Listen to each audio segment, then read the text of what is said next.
Hi everyone, I'm Michael Krulik with Avid's Product Marketing, and guess what? It's that time of year again. Pumpkin spice. Actually, it's time for the next release of Avid Media Composer, Media Composer 2022.10, where we continue to help those who might be new to the software, as well as adding functionality for those who've been using it for years. Many of those editors were recently honored with nominations and wins at the Creative Emmy Awards for shows like A Black Lady Sketch Show, Insecure, Euphoria, Hacks, Ted Lasso, Only Murders in the Building, Deadliest Catch, and so many more.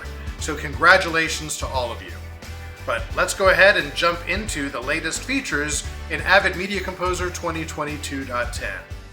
We know that there are editors and content creators that may just be starting their journey with Media Composer and coming from other NLEs. Well, we've added some functionality to help you get you on your way.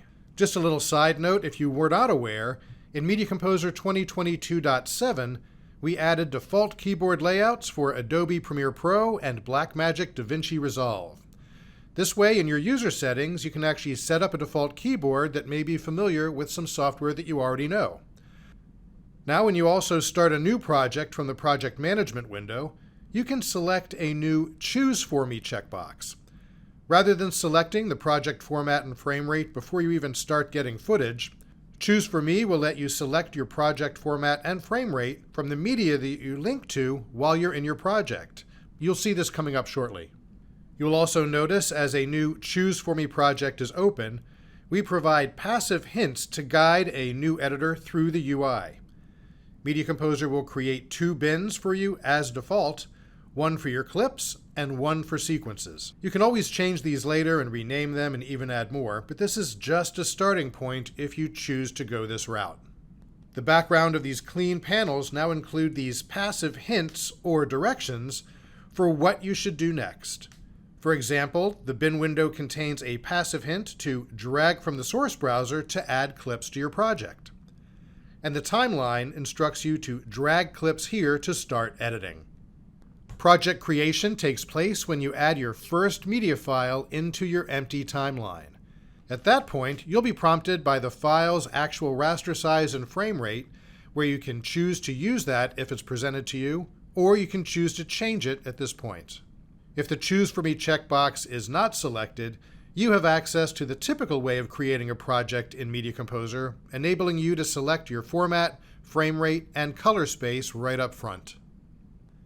Bin Metadata tooltips provide a quick view of the duration, format, and creation date of a clip while you're viewing your frames in your bin.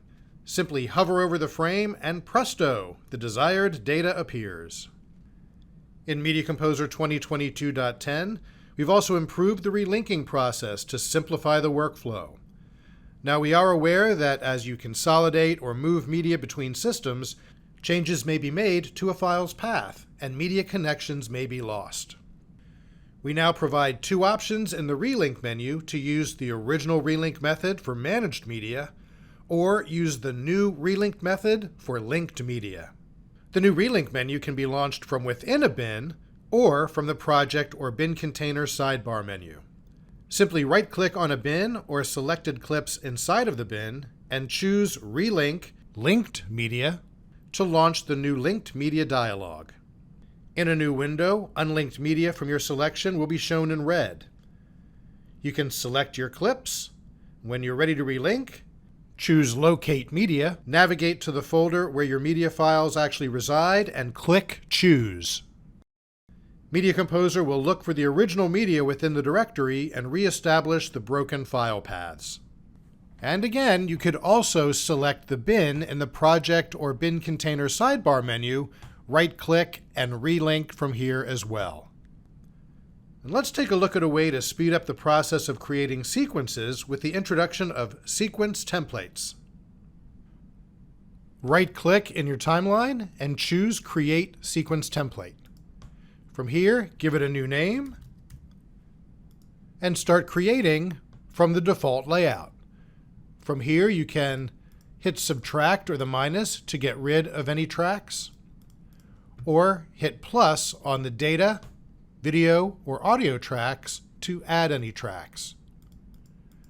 From here on the audio side, we can also click on the speaker icon to choose stereo, 5.1, or 7.1 for a specific track design. And if we want to add any names, we simply go to where it says name your track. We'll call this the title track. We'll have maybe a color correction track, and maybe this is some effects.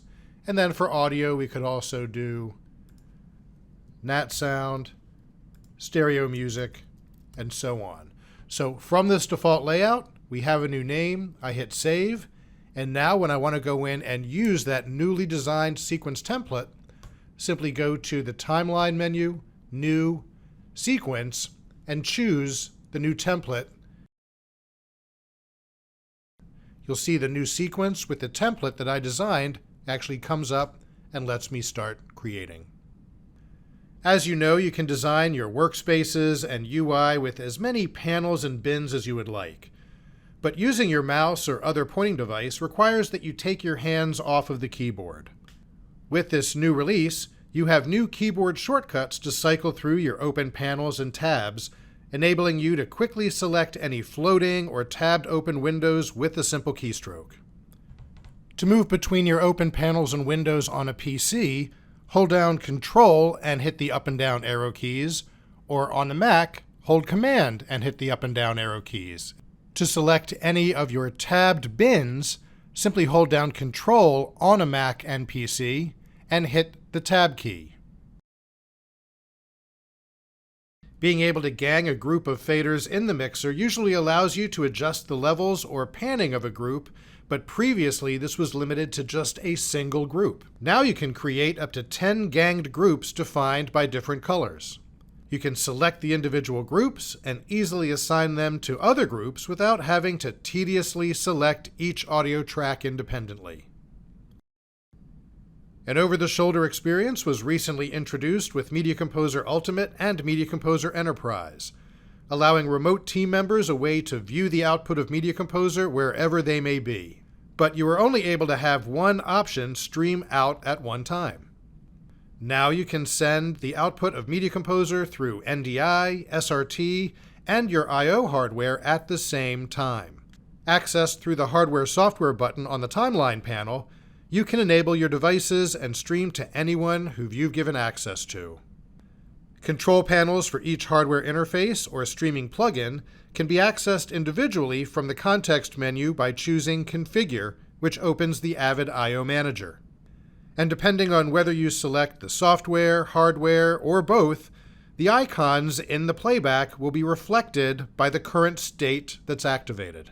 And here's a little extra tidbit with some technology that we previewed recently at IBC.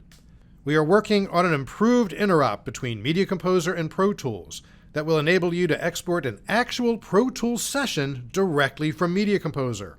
This will package together a video file for reference as well as audio effects and tracks that will open up from a generated .ptx file into Pro Tools.